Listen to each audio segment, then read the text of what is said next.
মুসলমানের দেশ। আমার বাংলাদেশে গ্রামে গঞ্জে সর্বত্র মসজিদ যে হারে, আমার জানা মতে পৃথিবীর কোনো মুসলিম দেশেও এত মসজিদ নেই। গোটা পৃথিবীর মানচিত্রে বর্তমানে 58টা মুসলিম রাষ্ট্র। মুসলিম অমুসলিম রাষ্ট্রগুলির ভিতরে যত মুসলমান যত জায়গায় বসবাস করে, দিন শিক্ষার জন্য যে মাদ্রাসা, সবচাইতে বেশি মাদ্রাসা আমার বাংলাদেশে। আপনারা যারা আমার সামনে দাঁড়ানো বসা অবস্থায় আছেন, জিন্দা আছেন তো সবাই? হ্যাঁ, মুর্দা নাই তো কেউ? সবাই জিন্দা আছেন? আপনারা কিছু আওয়াজ না করলে আমি জানি কেমনে যে আপনারা জিন্দা আছেন। আপনারা আমাকে জানায়েন যে জিন্দা আছেন। বর্তমান পৃথিবীর আলেমদের হিসাব যদি করতে চান, তাহলে সবচাইতে বেশি আলেম আমার বাংলাদেশে। যেখানকার ভাষা আরবি, যে কোরআন এবং হাদিস আমরা পড়ি আরবি ভাষায়, সেই মিডল ইস্টের কোনো দেশে আলেম তৈরির কোনো কারখানা নেই। পৃথিবীর মানচিত্রে সবচাইতে বেশি হাফেজে কোরআন আমার বাংলাদেশে। গ্রামে গঞ্জে সর্বত্র হাফেজ তৈরির কারখানা ভরপুর। এই বছর আমি গত সেপ্টেম্বর থেকে অক্টোবর, নভেম্বর, ডিসেম্বর, জানুয়ারি চলছে, এই 3 মাস 3.5 মাসের ভিতরে অন্তত হাজার হাজার হাফেজে কোরআনের মাথায় পাগড়ি পরাইছে। তার মধ্যে 6 বৎসরের বাচ্চাও আছে, 30 পারা কোরআনের হাফেজ। আমাদের দেশটা মুসলমানের দেশ। যেখানে মাল থাকে সেখানেই কিন্তু চোরের আক্রমণ থাকে। মাল নাই, দরজা খুলে ঘুমায় আছে, চোরের কোনো ভয় নেই। মাল যার আছে তার গড়ি বানাইতে হয় মজবুত ভাবে, দরজা লাগাইতে হয়, ভালো তালা লাগাইতে হয়, বাউন্ডারি দিতে হয়, দারোয়ানে রাখতে হয়। মাল না থাকলে সেখানে কোনো কিছুর দরকার হয়। দেশটা যেহেতু মুসলমানের দেশ, এই জন্য ইসলামের বিরুদ্ধে ষড়যন্ত্র কিন্তু কম না। গভীর ষড়যন্ত্রের শিকার আমরা। তবে যেই কথাটা আপনাদের সামনে বলতে চাই, আমাদের আর যাই হোক, আমরা ইসলাম ছাড়তে রাজি না। এই কথাটা সবাই কইবেন না যে ইসলাম ছাড়তে রাজি না। কতক্ষণ ধরে রাখবেন? হ্যাঁ, এমন যদি কোনো অবস্থা বাংলাদেশে আসে, আল্লাহ না করুক, আল্লাহ না করুক, আল্লাহ না করুক, বক্তৃতা দ্বারা কত ধরনের বক্তৃতা আমরা দিই। দেশ শাহজালালের দেশ, শাহপরানের দেশ, অলি আবদালের দেশ। আমার দেশের মাটির নিচে বড় বড় অলি আবদাল গাউস কুতুব শুয়ে আছেন। আমরা এগুলি দিয়ে আত্মতৃপ্তি লাভ করি। ফিলিস্তিন তো নবীদের দেশ। 70,000 নবী জন্মগ্রহণ করেছেন ফিলিস্তিনে। হাজার হাজার নবী ফিলিস্তিনের মাটির নিচে শুয়ে আছে। সেই জায়গায় টনের টন বোম ফুটতেছে, ছোট শিশু বাচ্চা পর্যন্ত নিরাপদ নয়। মুসলমানদের উপর নির্যাতন চলছে, রক্তে ভাসতেছে ফিলিস্তিনের জমিন।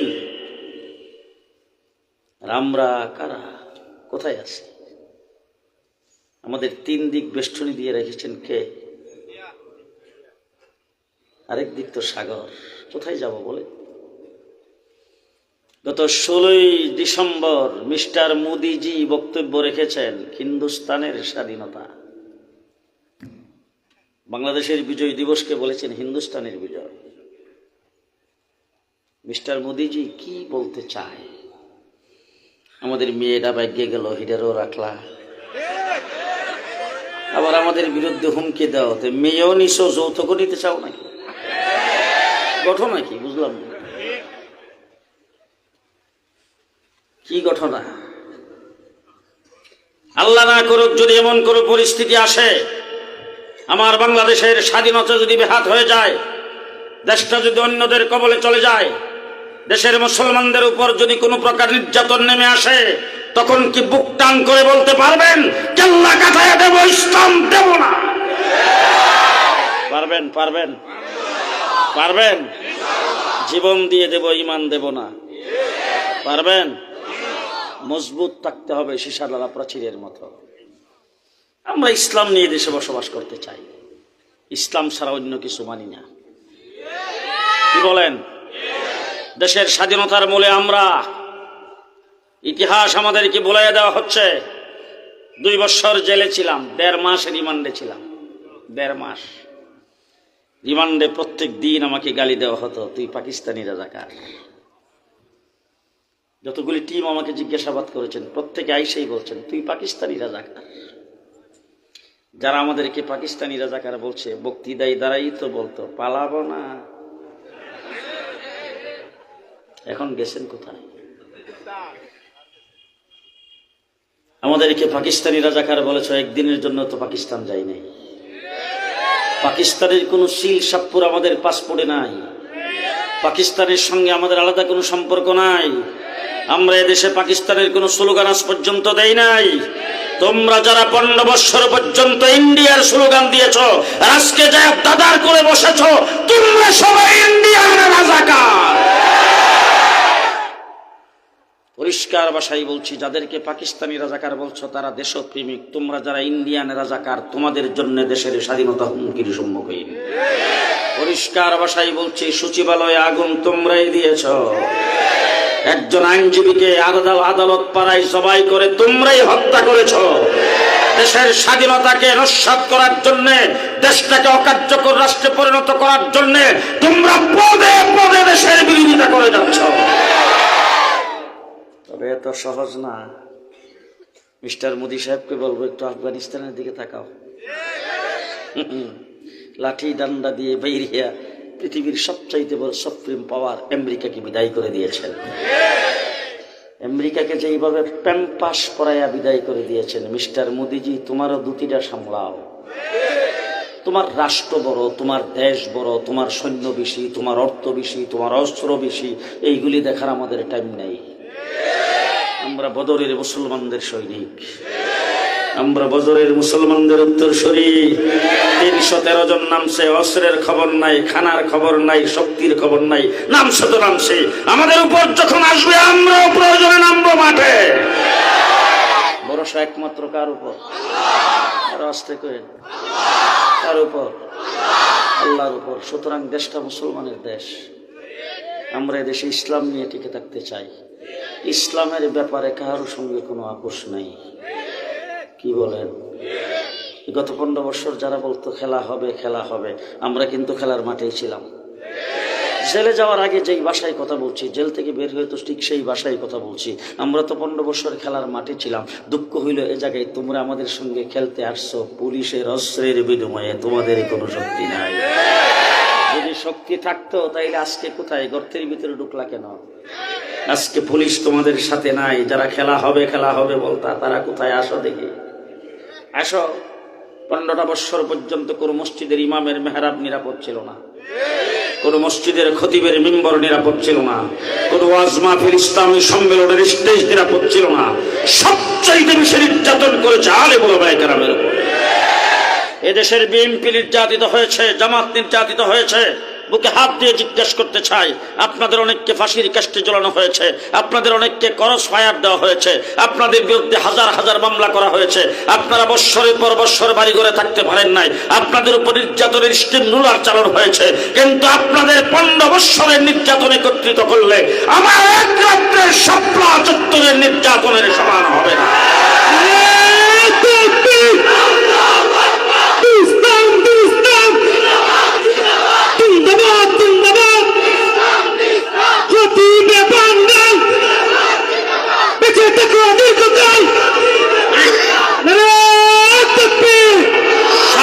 চত্বরে আমাদের উপরে 1,54,000 গুলি চালানো হয়েছে। 1,54,000 গুলি এক রাত্রে চালানো হয়েছে শাপলা চত্বরে। নির্যাতনের পর নির্যাতন বুক করে এই সরকারকে আমরা বিদায় করেছি। আমাদের কিছু চাওয়ার পাওয়ার আছে না? আছে না চাওয়ার পাওয়ার? হ্যাঁ, আমাদের পাওনাটা আমরা সুদে আসলে আদায় করতে চাই। আপনারা সবাই রাজি না? জি, সুদে আসলে আদায় করতে চাই। দেশ স্বাধীন হয়েছে 54 বছর। স্বাধীনতার মূলে আমরা, স্বাধীনতার ইতিহাস আমাদেরকে বলে দেওয়া হচ্ছে। আজকের এই জমিনে দাঁড়ায় পরিষ্কার ভাষায় বলে যাচ্ছি, আমার হুসাইন আহমদ মাদানির জন্ম না হলে দেশ স্বাধীন হতো না। আমার জাফর আহমদ উসমানী আর শিব্বির আহমদ উসমানীর জন্ম না হলে দেশ স্বাধীন হতো না। আমার হাকিমুল উম্মত যদি কায়েদে আজম জিন্নাহকে সমর্থন না দিতেন, দেশ স্বাধীন হতো না।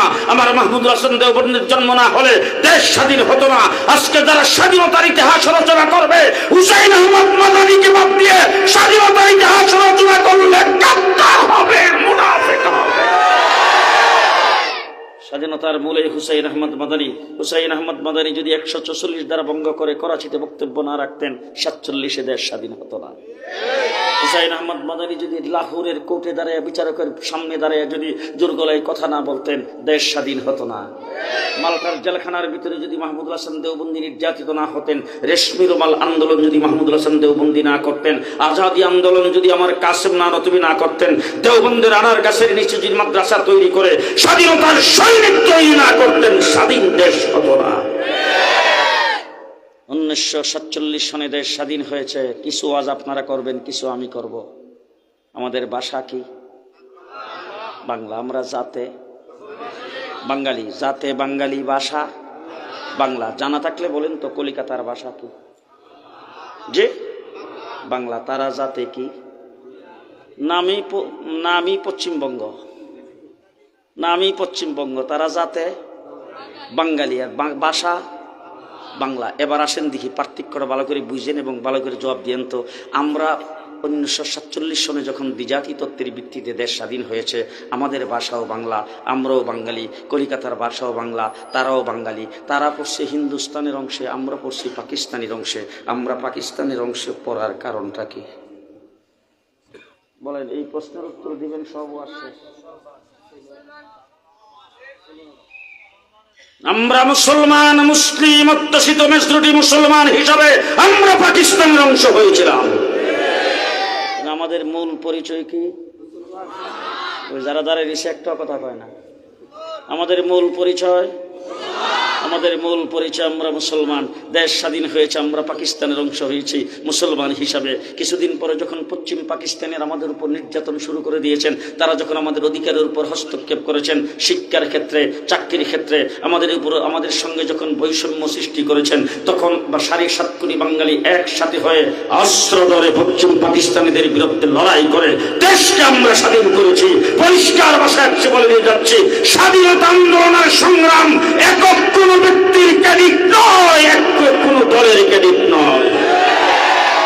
7.5 কোটি বাঙালি একত্রিত হয়ে অস্ত্র ধরে আমরা স্বাধীনতা যুদ্ধ করেছি মাত্র 9 মাস। কয় মাস? 71 মুক্তিযুদ্ধ কয় মাস করেছি? 9 মাসে দেশ স্বাধীন করেছি। এবার যদি বুঝে থাকেন তাইলে বলেন তো দেখি, হিন্দুস্তানের অংশ কাশ্মীর কতদিন যাবৎ স্বাধীনতা আন্দোলন করে? 70 বছর। কয় বছর হয়েছিনি স্বাধীন? আসতে কথা কম হয়েছে স্বাধীন। আপনাদের সিলেটের পাশে আসাম স্বাধীনতা আন্দোলন করতেছে 40 বছর। হয়েছিনি স্বাধীন? আমার ব্রাহ্মণবাড়িয়ার পূর্ব দিকেই হলো মানে আগরতলা, এরা ত্রিপুরা, ওরা স্বাধীনতা আন্দোলন করতেছে আজকে 30-35 বছর। হয়েছিনি স্বাধীন? হয়েছিনি স্বাধীন? খোদার কসম করে বলে যাচ্ছি, আজকে যারা মুক্তিযোদ্ধার চেতনার কথা বলো, আজকে যারা মুক্তিযোদ্ধার পক্ষ শক্তি বলে, আলেম উলামায়ে কেরামকে তেরা চোখে দেখো, খুব ভালো করে স্মরণ রাখো, 71-এর স্বাধীনতা আমরা পেয়েছি 9 মাস যুদ্ধ করে। মুসলমান হওয়ার কারণে যদি আমরা হিন্দুস্তানের অংশ হতাম, 70 বছর লড়াই করেও স্বাধীনতা অর্জন করতে পারতাম না। তাইলে স্বাধীনতার মূলে ইসলাম। স্বাধীনতার মূলে আস্তে কথা কই দিই, স্বাধীনতার মূলে ইসলাম। এবার বাংলাদেশের বয়স 54 বছর। কয় বছর? দেশটা স্বাধীন হওয়ার পরেই সর্বপ্রথম শেখ মুজিবুর রহমান স্লোগান দিয়েছেন, আমার সোনার বাংলা, আমি তোমায় ভালোবাসি। একজনে বমি করছে, আরেকজনে খেয়েছে। কিছুদিন পরে আরেকজন এসে স্লোগান দিলেন, সবুজ বাংলা। এরশাদ চাচা এসে বলেন, নতুন বাংলা। শেখ হাসিনা ক্ষমতা এসে বললেন, মডার্ন বাংলাদেশ। কিছুদিন পরে হয়ে গেল আধুনিক বাংলাদেশ, এরপরে হইল ডিজিটাল বাংলাদেশ। বাবা পদ্মা ব্রিজ উদ্বোধন করার সময় তিনি স্লোগান দিয়েছেন smart Bangladesh vision 41, smart Bangladesh vision 41। আমার আল্লাহ পাক ডাক দিয়ে বলে হাসিনা থাম, ভিশন 24। যে আল্লাহ ডাক দেখো থাম, ভিশন 24। ফেরাউন্ডে মারছি ভানি দিয়া, নমরুদের ল্যাংরা মশা দিয়া। আব্রাহা বাদশাহ আসছেন বাইতুল্লাহ শরীফ ধ্বংস করার জন্যে।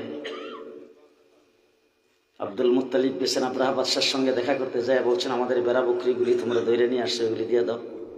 আব্রাহা বাদশাহ উঠে কন কি আপনার এই ঘর ভাঙ্গার জন্য আসছে, এই ব্যাপারে আপনার কোনো বক্তব্য নাই? বলে ঘরের মালিক আমি না, যিনি ঘরের মালিক তিনি ঘরের ব্যাপারে বুঝবেন, আমি বেড়া বকরির মালিক, এগুলি দিয়ে দাও।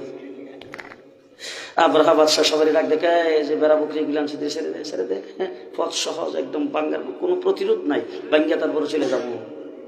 বাস আব্দুল মুত্তালিব বেড়া বকরিগুলি নিয়ে আইসা তার লোকজন সবাই ডাক দেখো দেখি পাহাড়ের উপর উঠে তামসা দেখি গর্জে আল্লাহ কেমনে হেফাজত করে। পাহাড়ের উপর উঠে সারি তীক্ষ্ণ দৃষ্টি রাখতেছে আল্লাহ কি করে। কিছুক্ষণ পরে দেখে 150 ডাকের বাহিনী পাঠাইছে, মাত্র 150 ডাক ওজন। আলাম তারা কাইফা ফাআলা রাব্বুকা বিআসহাবিল ফিল আলাম ইয়াজআল কাইদাহুম ফি তাদলিল ওয়া আরসালা আলাইহিম তায়রান আবাবিল। 150 ডাক ওজন এক একটা সৈনিক, প্রত্যেকের সাথে 3টা করে গ্রেনেড। এক একটা গ্রেনেডের পরিমাণ কলইর দানার সমান। কলইর ডাল চিনেন তো? কলইর দানার সমান। এক একজনের সাথে 3টা করে, 2 পাখার নিচে 2টা, ঠোঁটের আঘাত একটা, উপর দিক দিয়ে এসব পজিশন রেডি। বাস যে আব্রাহা বাদশাহ কইছে রেডি গো লেফট রাইট, আমার আল্লাহ রাব্বুল আলামিন ডাক দেখাও তারমিহিম বিহিজারাতিন মিন সিজ্জিল। বম্বিং শুরু কর, শুরু কর বম্বিং। শুরু হয়ে গেল বম্বিং। কি হইল? ফাজআলাহুম কাআসফিন মাকুল। মুফাসসিরিনগণ তাফসীরের কিতাবে লেখছে যে একটা গুড়ার মুখের ভিতরে যদি আম পাতা, জাম পাতা, কাঁঠাল পাতা এগুলি সবগুলি একত্রিত করে যদি দেওয়া হয়, এটারে বালা কইরা সাবায়া গিলবার আগে যদি আবার ফালাই দেয়, কোনটা আম পাতা কোনটা জাম পাতা এটা যেমন চিন্না বের করা যাবে না, বম্বিংয়ের পরে দেখা গেছে কোনটা হাতির গোশত আর কোনটা মানুষের গোশত, কোনটা হাতির হাড্ডি আর কোনটা মানুষের হাড্ডি সেটাও বোঝা যায় না। আমার আল্লাহ রাব্বুল আলামিন ডাক দিয়ে বলছেন আব্রাহা বাদশাকে ছোট ছোট আবাবিল পাখি দিয়ে শেষ করে দিয়েছি। এই বিএনপি থাম, হেফাজতে ইসলাম থাম, জামাত থাম, ছাত্রদের পাঠাইতেছি। বাস পাঠাইছে। লেডি প্রধানমন্ত্রীর কাছে 3 বাহিনীর প্রধান গেছে, পুলিশের প্রধান গেছে, দমক শুরু করছে। আমি তোমাদেরকে এরকম পদ দিছি, এরকম করছি, এরকম করছি, সুযোগ সুবিধা দিছি, এখন আমার কাছে কেমনে আসতে পারবে? চতুর্দিকে ব্রিকেট দাও, আসা মাত্রই গুলি করো। পুলিশের প্রধানটা বলে ম্যাডাম গুলি করলে যার গায়ে লাগবে হে নিচে পড়বে, পাশেরটা সামনের দিকে যাবে, পেছনে যাবে না। আল্লাহর মায়ের সারা জগতের বাইর ভিশন 41। আল্লাহ ডাক দেখো 41 না 24 শেষ। এবার দেখতে দেখতে আধুনিক বাংলা দেখলাম, মডার্ন বাংলা দেখলাম, ডিজিটাল দেখলাম, স্মার্ট বাংলা দেখা হয়ে গেছে। তো কাঁচা মরিচের কেজি 1200 টাকা, পেঁয়াজের কেজি 250, কথা কয় না? আলুর কেজি 180 টাকা। জি সব বাংলা দেখা শেষ। জুলাই আগস্টের আন্দোলন সংগ্রাম হয়েছে, স্কুল কলেজের ছাত্ররা রাস্তায় স্লোগান দিয়েছেন, রক্ত তাদের শরীরে, গুলি তাদের শরীরে। মসজিদ থেকে যখন আজান হয়েছে আল্লাহু আকবার বলে রাস্তায় লাইন ধরে আমাদের জামাতের সাথে দাঁড়ায় গেছে। আন্দোলন সংগ্রামে কওমি মাদ্রাসার ছাত্ররা কেন যাবে? কারণ কওমি মাদ্রাসার ছাত্রদেরকে কোটার দরকার। আমরা কি কোথাও চাকরি নেই? আমাদের চাকরির দরকার। কিন্তু যখন আবু সাইদ বুক টান করে দাঁড়ায় যখন রক্ত দিয়েছেন, জীবন দিয়েছেন, যখন মুগ্ধ জীবন দিয়েছেন, যখন তাদের বুকের বরাবর জাজরা করে ফেলতেছেন গুলি চালাইয়া, গুলি যখন তাদের বুকের উপর চালানো হয়েছে, তারা যখন নির্যাতিত হয়েছে, আমার কওমি মাদ্রাসার ছাত্র একটাও ঘরে বসে থাকে নাই, সব রাস্তায় নেমে আসছে। আমরাও 84 জন জীবন দিয়েছি। শাপলা চত্বরের রক্ত, পিলখানার রক্ত, 2024-এর রক্ত, জেল জুলুম নির্যাতনের পরে যেই বিপ্লব বাংলাদেশে হয়েছে, এই বিপ্লবের পরে আগামী দিনে বাংলা হবে ইসলামের বাংলাদেশ। ইসলামের বাংলাদেশ লিখিত কে কে রাজি আছেন?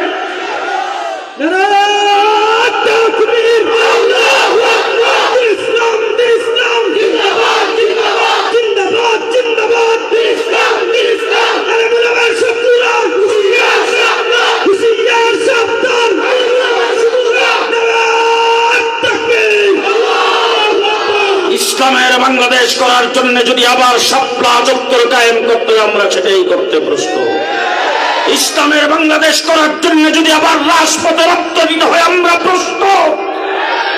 আস্তে কথা বলেন কেন? প্রস্তুত আছেন তো ইনশাআল্লাহ? যেইভাবে ঢাকায় ছাত্ররা যখন আন্দোলন শুরু করেছেন, সিলেটের জমিনে যেইভাবে জুলাই মাসে নামছিলেন, ইসলামের জন্য প্রয়োজনে আবার কাপড়ের কাপড় পরে নামতে হবে। প্রস্তুত আছেন তো? পরাজিত শক্তি বাংলাদেশ নিয়ে ষড়যন্ত্র করবে, সেটাকে রুখে দিতে হবে।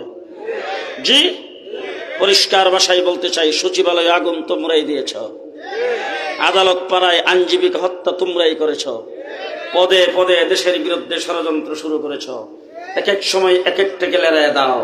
পরিষ্কার ভাষায় বলছি, ভালো করে বুঝেন, কোন দিক থেকে কাকে লেলাই দিচ্ছে, কে তাদের পক্ষ হয়ে আসছে, সেটা বোঝা বড় কঠিন, কিন্তু সূক্ষ্ম চিন্তা ভাবনার মাধ্যমে বুঝতে হবে। 2013 সালে শাপলা চত্বরে আমরা যখন সেখানে গিয়েছিলাম, আমাদের আমিরি মুহতারাম আল্লামা আহমদ শফি রহমতুল্লাহ আলাইহি ঘোষণা করেছিলেন, প্রত্যেকের হাতে থাকবে তসবিহার জায়নামাজ। কি থাকবে? তসবিহার জায়নামাজ। আমরা কি কোথাও লাঠি সোটা দিয়ে নামছি? কোন জায়গায় কি আমরা কাউকে হত্যা করেছি? আমার বন্ধুগণ, সন্ধ্যার আগেই আমাদের সামনে 16টা লাশ ছিল। সেই জায়গায় হাজার হাজার মানুষকে হত্যা করে দিয়েছেন, কিন্তু তারপরে প্রধানমন্ত্রী সংসদে দাঁড়ায় বলছেন, আমরা নাকি রং মাইখা সেখানে বসা ছিলাম, আমরা রং মাইখা সেখানে ছিলাম। ওই ঘুমন্ত মানুষগুলি তাহাজ্জুদরত, জিকিররত, মোনাজাতরত, চোখের পানিয়ে বুক বাসাচ্ছেন, আল্লাহর পাকের দরবারে হাত উত্তোলন করে মোনাজাত করে। সেই অবস্থায় রাতের অন্ধকারে লাইট বন্ধ করে দিয়ে আওয়ামী হায়নার গোষ্ঠী যেইভাবে শাপলা চত্বরে আক্রমণ করেছিলেন, ঠিক একই কায়দায় তাদের দোসর, তাদের প্রচরায়, তাদের দালাল সাদিয়ানি গোষ্ঠী টঙ্গীর মাঠে আক্রমণ করেছেন। একই গভীর রাত্রের বেলা টঙ্গীর মাঠে আক্রমণ করেছেন। পরিষ্কার ভাষায় বলতে চাই, আমরা দিন ইসলামের পাহারাদার। পাহারাদার চোর যদি আসে ফ্যান শুট টাই পইরা, পাহারাদারের টাই দেখলে ছেড়ে দিব। ভদ্রলোক এটারে ছেড়ে দেই, ছাড়ব? চোর যদি আসে আমার মতো পাগড়ি পইরা, গায়ে লম্বা জামা, পাহারাদার ছেড়ে দিব? জি, আমরা উলামায়ে দেওবন্দের উত্তরসূরি মির্জা গোলাম কাদিয়ানি আসছে, লম্বা পাগড়ি, লম্বা দাড়ি, চেহারা সুন্দর, গায়ে লম্বা জমা, উলামায়ে দেওবন্দ দেখেই বলছে সুর। কথা বলেন। আরেকজন আসছে, খুসা খুসা দাড়ি, সাহাবায়ে কেরামের সমালোচনা করেছেন, নবীদের সমালোচনা করেছেন, উলামায়ে দেওবন্দ বলছে সুর। সুর যেই দিক থেকে আসে, লেবার জিতেই থাকুক, যদি সে চুরি করার জন্য আসে, দারোয়ান হিসাবে, পাহারাদার হিসাবে আমরা তাকে চুরি বলবো। আজকের দিনে সবচাইতে বড় ফিতনা হইল সাদিয়ানি ফিতনা। মাওলানা সাদ সাহেবের সাথে আমাদের কোনো সম্পত্তি নিয়ে গন্ডগোল আছে? সাদ সাহেব কি আপনাদের মকবুল সাহেবের বোন জামাই, বাগনি জামাই, বাতির জামাই? তার সঙ্গে আমাদের ব্যক্তিগত কোনো সম্পর্ক, ব্যক্তিগত সূত্রতাবি নাই, কোনো প্রকার আক্রোশ নাই। তার সঙ্গে আছে আমাদের মহব্বত, কারণ সে ইলিয়াস রহমতুল্লাহ আলাইহির আওলাদ। আমরা তাকে মহব্বত করি, ভালোবাসি। কিন্তু ইসলামের বিরুদ্ধে কেউ যদি কথা বলে, শরীয়তের বিরুদ্ধে কেউ যদি কথা বলে, ইসলামের কোরআনের তর্জমা যদি কেউ ভুল করে, কোরআন শরীফ সম্পর্কে যদি কেউ আজে বাজে কথাবার্তা বলে, বুজুর্গদেরকে নিয়ে যদি কেউ আজে বাজে কথাবার্তা বলে, সাহাবায়ে কেরামের যদি কেউ সমালোচনা করে, নবীদের যদি কেউ ভুল ধরে, যে কেউ হোক, আমরা কাউকে সারে দিতে রাজি নয়। ঠিক কিনা বলেন? ঠিক কিনা বলেন? মাওলানা সাদ সাহেব পরিষ্কার পরিষ্কার ভালো করে মনে রেখেন, মাওলানা সাদ সাহেব নবীদের সমালোচনা করছেন, ইউসুফ আলাইহিস সালামকে সমালোচনা করছেন, হযরত মুসা আলাইহিস সালাতু ওয়াস সালাম সম্পর্কে বলছেন তিনি তৌরাত কিতাব আনার জন্য গিয়েছিলেন, আল্লাহ পাকের সঙ্গে কথাবার্তা বলতে যায় সেখানে 40 দিন কাটাইছেন। তিনি দাওয়াত ছাইরা দিয়া সেই কাজে চলে যাওয়ার কারণে ওনার উম্মত গুমরাহ হয়ে গেছে, উনি সীমাহীন ভুল করেছেন। আমার নবী মুহাম্মদুর রাসূলুল্লাহ সাল্লাল্লাহু আলাইহি ওয়াসাল্লাম সম্পর্কে বলেছেন, রাসূল সাল্লাল্লাহু আলাইহি ওয়াসাল্লাম যতগুলি বিয়ে করেছেন সমস্ত বিয়েতে উলিমা করেছেন খিজুরের দ্বারা। হযরত জৈনব রাদিয়াল্লাহু তাআলা আনহাকে বিয়ে করার সময় তিনি রুটিয়ার গোশতের দ্বারা উলিমা করে তিনি ভুল করেছেন। নাউজুবিল্লাহ। যারা কইছেন এরা কোন দলের? নাউজুবিল্লাহ জোরে কোন? আরো জোরে বলেন নাউজুবিল্লাহ। মুহাম্মদুর রাসূলুল্লাহ সাল্লাল্লাহু আলাইহি ওয়াসাল্লাম দারে আরকামে বসে আল্লাহর দরবার হাত উত্তোলন করে দোয়া করেছেন। উমর ইবনুল খাত্তাব মুহাম্মদুর রাসূলুল্লাহ সাল্লাল্লাহু আলাইহি ওয়াসাল্লামের দরবারে মুসলমান হয়ে সেখানে পৌঁছে গেছে। রাসূল সাল্লাল্লাহু আলাইহি ওয়াসাল্লাম মক্কা থেকে দোয়া করেছেন, হযরত আবু হুরায়রাকে আল্লাহ ইয়ামান থেকে পাঠিয়ে দিয়েছেন, হুজুর দোয়া করেছেন, হযরত বেলালকে আল্লাহ হাবশা থেকে পাঠিয়ে দিয়েছেন। রাসূলুল্লাহ সাল্লাল্লাহু আলাইহি ওয়াসাল্লাম রাস্তার কিনারে দাঁড়ায় দোয়া করেছেন। আবু হুরায়রার মার অন্তরে হেদায়েতের বাণী পৌঁছে গেছে। কিন্তু জিজ্ঞেস করতে চাই, রাসূল সাল্লাল্লাহু আলাইহি ওয়াসাল্লামের আপন চাচা, যিনি রাসূল সাল্লাল্লাহু আলাইহি ওয়াসাল্লামকে লালন পালন করেছেন, আদর করেছেন, স্নেহ করেছেন, কুলে নিয়েছেন, চুমু খেয়েছেন, গোসল করাইছেন, খানা টানা খাওয়াইছেন, ঘুম পাড়াইছেন, সেই চাচাকে রাসূল সাল্লাল্লাহু আলাইহি ওয়াসাল্লাম শেষ পর্যন্ত মৃত্যুর আগ মুহূর্তে মাথার কাছে বসে বলেছেন, ও চাচা, আপনি যদি লাজ লজ্জা শরমের যদি বই করেন, কেউ শুনতে হবে না, কেউ জানতে হবে না, আমার কানের মধ্যে মুখটা লাগে শুধু এইটুক বলবেন, লা ইলাহা ইল্লাল্লাহ, শুধুমাত্র আমি শুনবো, হাসরের ময়দানে আল্লাহর দরবারে আপনার জন্য আমি সুপারিশ করব। এইটুক কাজ পর্যন্ত হয় নাই। আল্লাহ পাক বলেছেন, ইন্নাকা লা তাহদি মান আহবাবতা, আপনি যতই চেষ্টা করেন আপনার কথার দ্বারা কেউ হেদায়েত হবে না। হেদায়েতের মালিক আমি যাকে হেদায়েত করব সেই হেদায়েত হবে। মাওলানা সাদ সাহেব বলেছেন, হেদায়েতের মালিক আল্লাহ না, যদি হেদায়েতের মালিক আল্লাহ হতো তাইলে আল্লাহ নবী পাঠাইতো না। ঘটনাটা কি ঘটনা? মুহাম্মদুর রাসূলুল্লাহ সাল্লাল্লাহু আলাইহি ওয়াসাল্লাম বলেছেন, কোরআন শরীফ একটা অক্ষর কোনো ব্যক্তি পড়লে 10টা নেক। কয়টা? নবীকে আল্লাহ পাক 4টা দায়িত্ব দিয়ে দুনিয়াতে প্রেরণ করেছেন। কয়টা দায়িত্ব? কয়টা?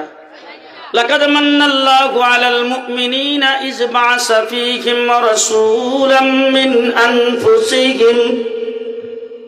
আসেনি আপনাদের সিলেটের কোরআন শরীফ আছে?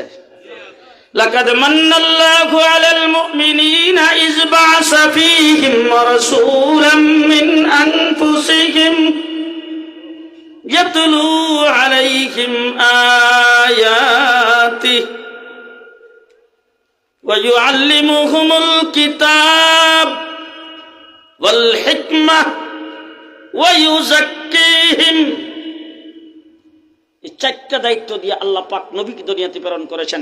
1 নম্বর দায়িত্ব হলো ইয়াতলু আলাইহিম আয়াতি, কোরআনের আয়াত তেলাওয়াত করা, কোরআনের আয়াত তেলাওয়াত শিক্ষা দেওয়া। নবী সাল্লাল্লাহু আলাইহি ওয়াসাল্লাম কোরআন তেলাওয়াত করতেন কিনা?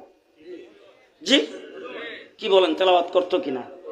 আবু জাহেল অর্ডিন্যান্স জারি করেছেন, ওয়াকালাল্লাযীনা কাফারু লা তাসমাউ লিহাযাল কুরআন, অর্ডিন্যান্স জারি করেছেন কোরআনের আওয়াজ শ্রবণ করা যাবে না। কিন্তু মুহাম্মদুর রাসূলুল্লাহ সাল্লাল্লাহু আলাইহি ওয়াসাল্লাম যে তেলাওয়াত করতেন, হুজুরের তেলাওয়াতটা কেমন হবে? জি, যার কাছে কোরআন নাজিল হয়েছে তার তেলাওয়াত কেমন হবে? আহা, কেমন হবে সেটা তো তাসাব্বুরও করতে পারি না। সাহাবায়ে কেরাম তো রাসূলের তেলাওয়াত শুনছে, শুনে নাই? আহা, আমার রাসূল সাল্লাল্লাহু আলাইহি ওয়াসাল্লাম জান্নাতীদের সামনে তেলাওয়াত করবেন। জান্নাতে গেলে প্রত্যেকটা মানুষ শুনতে পারবেন। আল্লাহ পাক সর্বপ্রথম তেলাওয়াত করাবেন হযরতে দাউদ আলাইহিস সালাম কি দিয়া। দাউদ আলাইহিস সালামের তেলাওয়াত শুনেই সবাই মনে করবে বাহ এত সুন্দর তেলাওয়াত, ইয়া আল্লাহ, জীবনও শুনি নাই। আল্লাহ জিজ্ঞেস করবেন এর চাইতে ভালো শুনতে চাও? জান্নাতীরা কবি এর চাইতে ভালো আছে নাকি? আবার কই কি যে বালা শুনলাম এই বালাই তো জীবনে কোনোদিন শুনি নাই, এর চাইতে ভালো হয় কিভাবে? আল্লাহ রাব্বুল আলামিন ডাক দিয়ে বলেন আমার হাবিব যাকে কোরআন নাজিল করার কারণে তাইফের জমিনে যিনি রক্ত দিয়েছেন, দান দান শহীদ করেছেন কোরআনের জন্য, তিনি এখন তেলাওয়াত করবে। হুজুরের তেলাওয়াত কেমন হবে? রাসূলুল্লাহ সাল্লাল্লাহু আলাইহি ওয়াসাল্লাম কোরআন শরীফ তেলাওয়াত করতেন, আবু জাহেল যাইয়া বেড়ার সঙ্গে কান লাগাইয়া দাঁড়াইয়া থাকতেন। অর্ডিন্যান্স জারি করেছে। হঠাৎ করে একদিন সকাল হয়ে গেছে, যখন এখান থেকে আসতেছে দেখে আবু জাহেলের সামনে আবু লাহাবও খাড়া, আবু সুফিয়ানও খাড়া, সবাই খাড়া। একজন একজন দিকে কয় কথা কইস না, কথা কইস না। একজন একজন হাতে দইরা তারপরে অঙ্গীকার করছে কালকের থেকে আর আসবে না।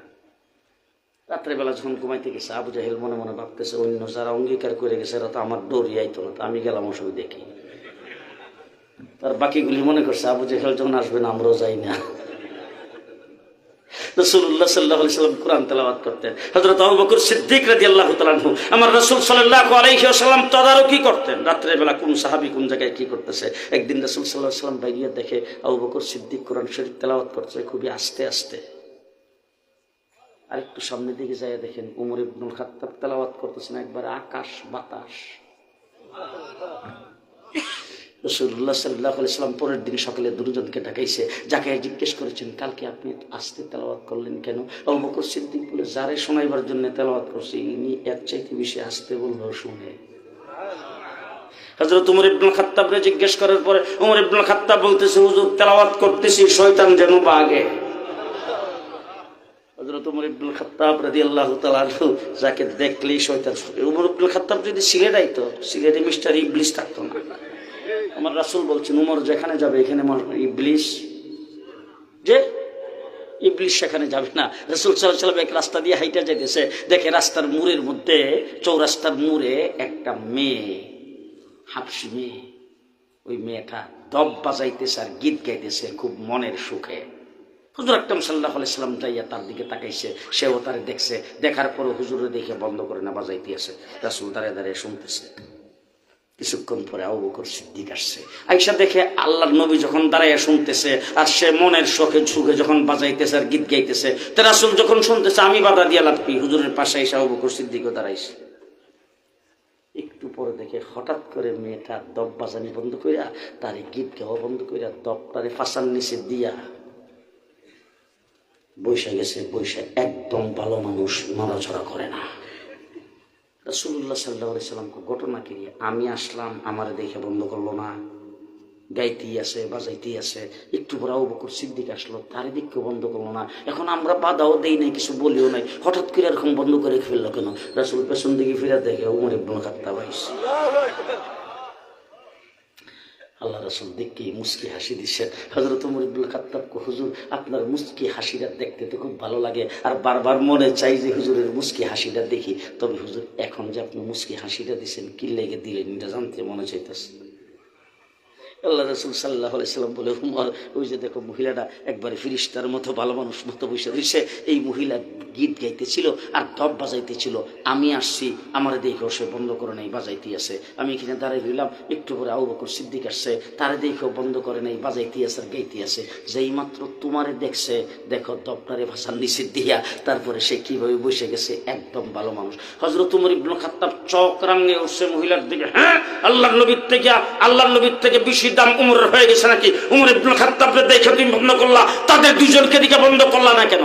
যেই ধমকটা দিতে আল্লাহ নবীকে উমর থামো থামো থামো থামো, মহিলার কোনো দোষ নাই, আসলে মহিলারা দিয়া মিস্টার ইবলিসে কামড়া করাইতেছিল, তো তোমার দেখা মাত্র ইবলিসও চলে গেছে, মহিলাও ভালো মানুষ। উমর ইবনুল খাত্তাবকে কোরআন তেলাওয়াত করতেছি, ইবলিস যেন ভাগে। আর যারা চতুর্দিকে ঘুমাই দিচ্ছে তারা ঘুমাই থাকবে কেন? তারা উঠে তেলাওয়াত করুক, আওয়াজ আছে উঠে। মুহাম্মদুর রাসূলুল্লাহ সাল্লাল্লাহু আলাইহি ওয়াসাল্লামের প্রথম কাজ কোরআনে কারীমের তেলাওয়াত শিক্ষা দেওয়া। আল্লাহ রাসূল নিজে তেলাওয়াত করেছেন, সাহাবায়ে কেরামকে শিক্ষা দিয়েছেন। তখন থেকে কোরআনের তেলাওয়াত শিক্ষা, কোরআন শরীফ পড়া, কোরআন দেখা পড়তে পারা, এটাই হলো মুসলমানদের প্রথম দায়িত্ব। ঠিক না ঠিক? আমাদের দেশে মক্তব সিস্টেম ছিল কিনা? কথা বলে না।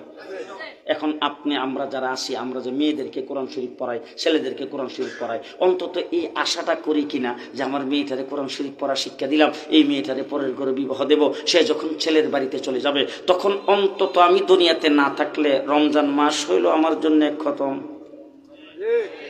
কি বলেন? এবার আপনারা বলেন তো দেখি, এই যে মেয়েকে কোরআন শরীফ পড়া শিক্ষা দিলে মেয়েটা কি কোরআন শরীফের অর্থ জানে? কথা দিয়ে আসতে কম। আমাদের মাদ্রাসাগুলোতে দেখছি লোকজন আসে, আইসা বলে হুজুর ধরেন 10,000 টাকা, হুজুর ধরেন 5,000 টাকা, হুজুর আমার বাবা মারা গেছে, হুজুর আমার ভাই মারা গেছে, হুজুর আমার দাদা মারা গেছে, হুজুর তার ইসালে সওয়াবের জন্য হুজুর একটু কোরআন শরীফ খতম করে দোয়া করে দেন। আমি আমার হেফজখানার হাফিজ সাহেবরে ডাকি বলি, হাফিজ সাহেব এই যুগজন লোক আসছে, 2 খতম কোরআন শরীফ পড়তে হবে। হাফিজ সাহেব বলে, হুজুর 2 খতম কোরআন শরীফ বেশি চাইতে বেশি, আধা ঘন্টা সময় লাগবে, কোনো ব্যাপার না। হাফিজ সাহেব হেফজখানার ছাত্রদেরকে পাড়াগুলি বাক করে দিয়ে দিল, আধা ঘন্টার ভিতরে কোরআন শরীফ খতম হয়ে গেল। তারপরে দোয়া করে দিলাম, তার জন্য সওয়াবের আসানি করে দিলাম। এখন জিজ্ঞেস করতে চাই, এই যে হেফজখানার ছাত্রদের দিয়া কোরআন শরীফ খতম করাইলাম, এদের ফেডের ভিতরে যদি শতেক বুম মারি, বিসমিল্লাহর অর্থ বাড়িব? হ্যাঁ, বুম মারলে বাড়িব অর্থ? জালিকাল কিতাবের অর্থ বাড়িব? লারাই বা ফির অর্থ বাড়িব? হুদাল্লিল মুত্তাকিনের অর্থ বাড়িব? তাহলে তাদের দিয়ে যে কোরআন শরীফ খতম পড়াইলাম কোন আশায়? মাওলানা সাদি বলে, না বুঝে পড়লে কোনো লাভ নাই, ওয়াজিব তরকের গুনাহ। নাউজুবিল্লাহ, আরো আসতে কয়ে। হাই হাই হাই হাই হাই, মুহাম্মদুর রাসূলুল্লাহ সাল্লাল্লাহু আলাইহি সাল্লাম বলছেন 1 অক্ষরে 10টা নেই। এরপর রাসূল সাল্লাল্লাহু আলাইহি সাল্লাম বলেন, উম্মত তোমরা তো ভুল বুঝতে পারো, আলিফ লাম মিম 3টা অক্ষর একসাথে লেখা, একসাথে টান দিয়ে পড়তে হয়, মধ্যখানে শ্বাস ছাড়া যায় না। তাহলে তোমরা মনে করতে পারো ওই 3টা অক্ষর বোধহয় মিল্লা একটা। আল্লাহ রাসূল বলেন, না, আলিফ হারফুন, লাম হারফুন, মিম হারফুন, লাম 1 হরফ, মিম 1 হরফ, আলিফ 1 হরফ, 3টা অক্ষর পড়বা, 30টা নেক পাইবা। এবার এখানে ওলামায়ে কেরাম আছে, মুফতি মাওলানা মকবুল সাহেব কোথায় গেল? ওলামায়ে কেরাম আছে, আমি জিজ্ঞেস করতে চাই, যত তাফসীরের কিতাব দেখলাম সব তাফসীরের কিতাবে, তাফসীরে জালালাইন সহ সব জায়গার মধ্যে আলিফ লাম মিম হা মিম তোয়া সিন মিম এই অক্ষরগুলি যেখানে আছে সব জায়গায় এর পরে লিখছে আল্লাহু আলাম। হ্যাঁ, কথা কয় না। এটার অর্থ কেনা জানে? তাহলে এটার অর্থ কেউ জানে না, যেটার অর্থ জানে না মানুষ, এটা পড়লে কয়টা নেক? 1 অক্ষরে কয়টা? 10টা করে নেক। তো মাওলানা সাদি বলে অর্থ বুঝা ছাড়া পড়লে কোনো নেক নাই, কোনো ওয়াজিব তরকের গুনাহ। এখন কি দিয়ে আপনাদেরকে বুঝাবো? আমার বাংলাদেশের মক্তব শিক্ষা হলো বাংলাদেশের ঐতিহ্য। প্রত্যেক দিন সকালবেলা উঠে মুসলমানের সন্তানের মক্তবে যায় কোরআন শরীফ শিখত।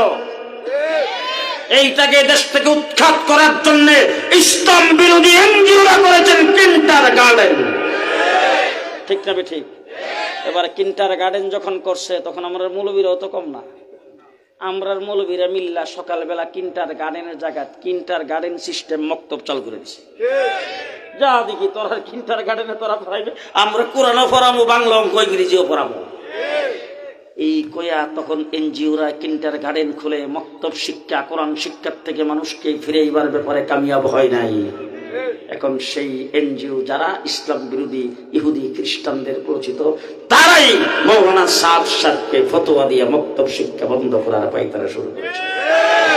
ঠিক কিনা বলেন? শেষ কথা আপনাদেরকে বলবো, যারা টঙ্গীর মাঠে রক্ত জড়াইছেন, সন্ত্রাসী কায়দায় আলেম ওলামায়ে কেরামদের উপরে ঝাঁপায়ে পড়েছেন, মুহাম্মদুর রাসূলুল্লাহ সাল্লাল্লাহু আলাইহি ওয়াসাল্লামের যারা সুন্নতের উপর আমল করে, ওই সমস্ত মানুষগুলিকে যারা হত্যা করেছেন, তাদের ব্যাপারে পরিষ্কার ভাষায় বলতে চাই, বাংলাদেশের কোন মসজিদে তাদের তাবলীগ চলবে না। কাকরাইল মসজিদেও তাদের তাবলীগ চলবে না। তারা টঙ্গীর মাঠে কোনোদিন আর ইজতেমা করতে পারবে না। সন্ত্রাসের দায়ে যদি ছাত্রলীগকে নিষিদ্ধ করা যায়, তাহলে আজকের এই মাহফিল থেকে দাবি জানাবো, সাদিয়ারি গ্রুপের তৎপরতাও বাংলাদেশে নিষিদ্ধ করতে হবে। এরা কারা রাজি? হাত উড়ান তো দেখি। রাজি আছেন তো সবাই? রাজি আছেন তো সবাই? অন্য কোনো উপায় তারা চলবে না। অন্তর্বর্তীকালীন সরকারকে বলবো, পরাজিত শক্তির দূষর তারা। গত 15 বছর তারা আওয়ামী লীগের সাথে মিলে, হাসিনার সাথে মিলে বলছেন তাদের নাকি 40 লক্ষ ভোটার আছে বাংলাদেশে। ওই 40 লক্ষ ভোটার সব নৌকা মার খায়। আর আমাদেরকে বাইতুল মোকাররমের সামনে, প্রেস ক্লাবের সামনে মানববন্ধন করে বলছেন হেফাজতি হেফাজতি। আমরা সরকারি বিরোধী, এরা সরকারের পক্ষে। যেই খালি সরকার পরিবর্তন হয়েছে, এখন তারা হইল সরকার বিরোধী, আমরা সরকারের পক্ষে। কায়া পাল্টে গেছে। অন্তর্বর্তীকালীন সরকারকে বলবো, তাদের ব্যাপারে কোনো নমনীয় আচরণ করা যাবে না। টঙ্গীর মাঠে যারা রক্ত জড়াইছেন তাদেরকে অ্যারেস্ট করে বিচারের সম্মুখীন করতে হবে।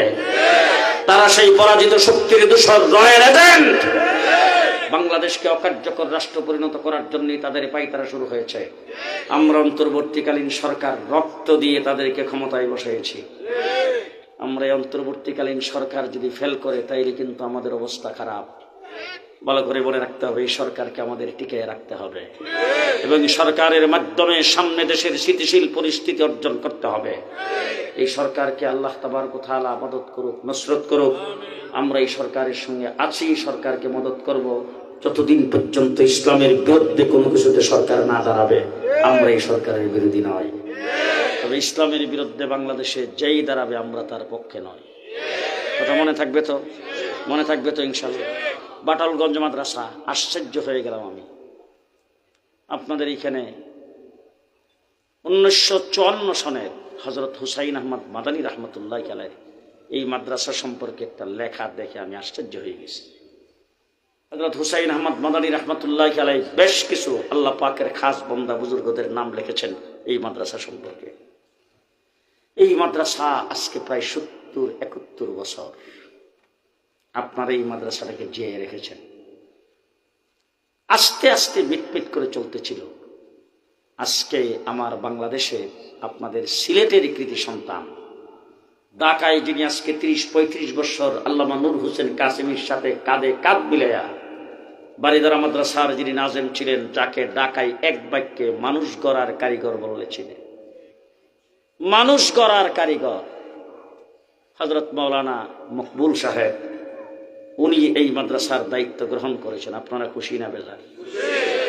উনি যখন ঢাকায় থাকেন, বাড়ি আপনাদের এখানে, উনি দায়িত্ব গ্রহণ করছেন, আপনারা এবার নাকে তেল দিয়া ঘুমান। যেহেতু উনি দায়িত্ব গ্রহণ করে ফেলছেন, আমরা আর কোনো দায়িত্ব নাই।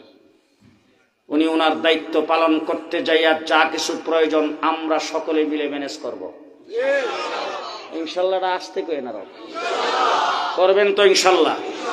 মুষ্টির চাউল থেকে শুরু করে এই মাদ্রাসা পরিচালনার জন্য মাওলানা মাকবুল সাহেবের হাতকে শক্তিশালী করতে আপনারা সবাই প্রস্তুত আছেন তো? কেটা কেটা প্রস্তুত দেখি? রাজি আছেন তো সবাই? হাত নামান। আপনারা সকলেই মাদ্রাসার দিকে খেয়াল রাখবেন। আপনাদের অনেক লোকজনের দেশে বিদেশে বিভিন্ন লোকজন বসবাস করে। সিলেটের মানুষ, লন্ডন গেলাম, যাইয়া দেখলাম বাবা ওখানকার পুলিশও সিলেটি মাত মাতে, ফায়ার সার্ভিসও সিলেটি কথা কয়। ঘটনাটা কি? তারপরে শুনলাম সিলেটের ভাষা সেখানে মানে প্রশাসনিকভাবে সেই জায়গার মধ্যে শিক্ষা করা বাধ্যতামূলক, যারা প্রশাসনে কাজ করবে তাদের। ওটা সিলেটে আপনাদের প্রায় 80,000, আপনাদের এই ইয়াতে লন্ডনে গ্রামের গ্রাম একটা জায়গা আছে সান্ডারল্যান্ড। ওখানে যাইয়া আসাদ মদনী রহমতুল্লাহ আলাইহি বলছেন, ইয়ে সান্ডারল্যান্ড নেই, ইয়ে সৈয়দল্যান্ড হ্যাঁ। সব সৈয়দপুরি, 450 উপরে পরিবার একটা গ্রামে। আপনাদের ভাই বেরাদর, আপনাদের আত্মীয় স্বজন, আপনাদের পরিবারের যে কেউ লন্ডন, শুধু লন্ডন, আমেরিকাতে বিশাল বড় বড় মসজিদ আপনাদের সিলেটি লোকজনের পরিচালনায়। সৌদি আরবে কম না, আরব আমিরাতে কম না। আরে বাবা, কাতারে যায় দেখলাম, ইয়া আল্লাহ, এলাকা ভিত্তিক সব সিলেটি। আমার এক জায়গায় নিয়ে গেল, ওখানে যায় দেখলাম সব শ্রীমঙ্গলী, অন্তত কয়েক হাজার এসে তো ভয়। সিলেটের মানুষ আপনারা বিদেশ থেকে টাকা পয়সা কামায় দেশের রং পাল্টায় দিয়েছেন। আপনাদের অর্থ লিমিটেড না হলে বাংলাদেশ এখনো রসাতলে থাকতো, এটা স্বীকার করতে হবে। সিলেটের মানুষ মেহনতি, তারা বিদেশে থেকে দেশে টাকা পয়সা পাঠায় দেশের রং পাল্টাইছেন। আপনাদের সকলকে অনুরোধ করব, বাটলগঞ্জ মাদ্রাসার সাথে সংশ্লিষ্ট আপনাদের আত্মীয় স্বজন যারা বিদেশের বাড়িতে থাকে তাদের একটা অংশ যেন বাটলগঞ্জ মাদ্রাসায় আসে। করবেন তো ইনশাল্লাহ? করবেন তো ইনশাল্লাহ? যোগ্য মানুষ মাদ্রাসার পরিচালক পেয়েছেন, অল্প দিনের ভিতরে মাদ্রাসাটা দাওরে হাদিস পর্যন্ত হবে। এত সুন্দর জায়গার ভিতরে বিল্ডিং যা দরকার, আসবাবপত্রের যা প্রয়োজন, ব্যবস্থা আপনারা করবেন। মকবুল সাহেব ইনশাআল্লাহ মাদ্রাসার তারাক্কির দিকে খেয়াল করবেন। আল্লাহ তৌফিক দান করুন। আজকে যারা মাহফিলে আসছেন, আগামীকাল কিন্তু আর কেউ আইসেন না। অন্য যারা আছে তাদের জন্য সুযোগ করে দিবেন, কেন আপনারা আইলে আবার অন্যরা আইলে জায়গা পাইব কো? আপনারা আইবেন? আইবেন তো? জনে আরো একজন করে নিয়ে আসবেন, পারবেন তো ইনশাআল্লাহ? আল্লাহ তৌফিক দান করুন। সবাই বলি আমিন। রাগ করছেন নাকি? রাগ করছেন? আপনাদের মাদ্রাসার মুহতামিম ছিল মৌলানা লুৎফুর রহমান রহমতুল্লাহি আলাইহি। খুবই আদর করতেন আমাকে, খুবই মহব্বতের মানুষ ছিল, গভীর বন্ধুত্ব ছিল আমার সাথে। আল্লাহ তার কবরকে নূরে নূরান্বিত করুন। এর আগে যিনি প্রতিষ্ঠা লগ্নে ছিলেন তার নাম লুৎফুর রহমান। আল্লাহ তাদের কবরকে, আল্লাহ তাদের দারাজাতকে বুলন্দ করুন।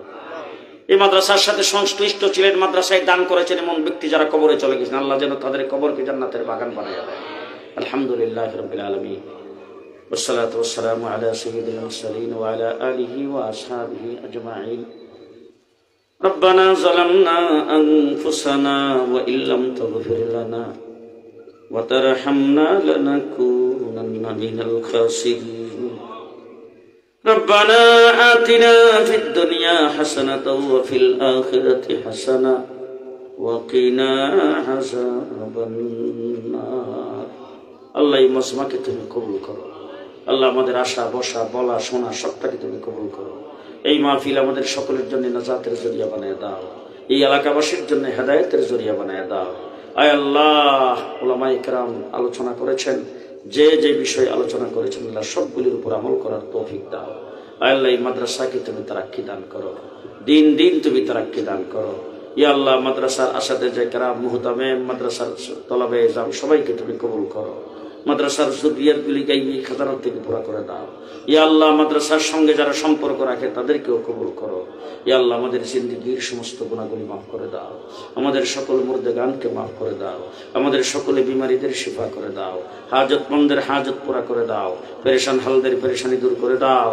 ইয়া আল্লাহ, কেউ কোনো মুসিবতে থাকলে মুসিবত থেকে উদ্ধার করে দাও। ইয়া আল্লাহ, এমন কোনো ব্যক্তি যদি এখানে থাকে কোনো খাস মকসুদ নিয়ে হাত উঠাইছেন, আল্লাহ তার দিলের মাকাসেদ তুমি পুরা করে দাও। আমাদের সন্তানাদিদেরকে দিনদার মুত্তাকি পরহেজগার বানায় দাও। আমাদের স্বামী স্ত্রীর মধ্যে গভীর মিল মহব্বত পয়দা করে দাও। আয় আল্লাহ, আমাদের জমিনের মধ্যে তুমি ফসল বানায় দাও। ইয়া আল্লাহ, আসমানি জমিনি বালাত থেকে জমিনকে তুমি হেফাজত করো। ইয়া আল্লাহ, আমাদের গাছ গাছালিতে ফল ফলাদি বাড়ায় দাও, জিনিসপত্রের দাম কমায় দাও, প্রত্যেকটা নাগরিককে শান্তিতে বসবাস করার তৌফিক দাও। ইয়া আল্লাহ, দেশে তুমি ইসলাম প্রতিষ্ঠা করে দাও, আমরা ইসলাম নিয়ে বেঁচে থাকতে চাই। ইয়া আল্লাহ, আমাদের মনে মগজের ভিতরে তুমি ইসলাম ঢুকায় দাও, আমাদের ঈমানকে মজবুত করে দাও, ইয়াকিনকে সহিহ করে দাও। মুহাম্মদুর রাসূলুল্লাহ সাল্লাল্লাহু আলাইহি ওয়াসাল্লামের খাঁটি উম্মত হিসেবে আমাদেরকে কবুল করো, তোমার খাস বান্দাদের কাতারে আমাদেরকে শামিল করো। ইয়া আল্লাহ, গুনাহ মুক্ত জিন্দেগি আমাদেরকে দান করো। ইয়া আল্লাহ, আমাদের সকলের কামাই রুজিতে বরকত দাও। এই এলাকার যত মানুষ বিদেশে প্রবাসী হিসেবে বসবাস করে, আল্লাহ সকলকে নিরাপত্তার সাথে আমন আমানের সাথে বসবাস করার তৌফিক দান করো। রুজি রোজগারে বরকত দাও, রুজি রোজগারে বরকত দাও। বিদেশের বাড়িতে কেউ যদি কোনো মুসিবতে থাকে তাকে উদ্ধার করে দাও। ইয়া আল্লাহ, ইয়া আরহামার রাহিমিন, যারা এখানে হাত উঠেছেন প্রত্যেককে মক্কা মদিনা বারবার জিয়ারত করার তৌফিক দাও। আল্লাহ, কাহারু মা বাবা যদি দুনিয়াতে জীবিত থাকে তাদের প্রাণ ভরে খেদমত করার তৌফিক দাও। যাদের মা বাবা দুনিয়াতে নাই তাদের কবরগুলি জান্নাতের বাগান বানায়া দাও। ইয়া আল্লাহ, তাবলীগ জামাতের ফিতনা তুমি দূর করে দাও। আয় আল্লাহ, আমাদেরকে ঐক্যবদ্ধ হয়ে দ্বীনের সহি লাইনে কাজ করার তৌফিক দান করো। আয় আল্লাহ, হকের পথে আমাদেরকে সাবিত কদম করে দাও। ইয়া আল্লাহ, বাতিল থেকে আমাদেরকে হেফাজত করো। ইয়া আল্লাহ, আসতেছে সামনে 31 জানুয়ারি, 1-2 ফেব্রুয়ারি টঙ্গীর বিশ্ব ইজতেমা আল্লাহ তুমি সমস্ত রক্ষা দূর করে দাও। ইজতেমাকে আল্লাহ তুমি ভরপুর কামিয়াব করো। বাংলাদেশের প্রতিটি মুসলমান সেখানে অংশগ্রহণ করার তৌফিক দাও। ইয়া আল্লাহ, বিদেশ থেকে বিভিন্ন দেশ থেকে যারা আসার তাদের সকলকে সহি সালামতে আসার তৌফিক দাও। ইয়া আল্লাহ ইয়া আরহামার রাহিমিন। আয় আল্লাহ, আমরা ভেজাল মুক্ত ফিতনা মুক্ত সমাজ কায়েম করতে চাই, আমাদেরকে তৌফিক দান করো। আল্লাহ হেফাজত ইসলামকে তুমি কবুল করো। আলিম উলামা ইকরামের যুদ্ধ জিহাদকে তুমি কবুল করো। ইয়া আল্লাহ, বাংলাদেশের সমস্ত আলিম উলামা ইকরামকে এক এবং নেক বানিয়ে দাও। ইয়া আল্লাহ ইয়া আরহামার রাহিমিন। আমাদের পক্ষ থেকে কোটি কোটি দুরূদ ও সালাম সোনার মদিনায় নবী পাকের রওজা মুবারকে পৌঁছায় দাও। ওয়া সাল্লাল্লাহু তাআলা আলা খাইরি খালকিহি মুহাম্মাদ ওয়া আলিহি ওয়া আসহাবিহি আজমাইন। আমিন বিরহমাতিকা ইয়া আরহামার রাহিমিন।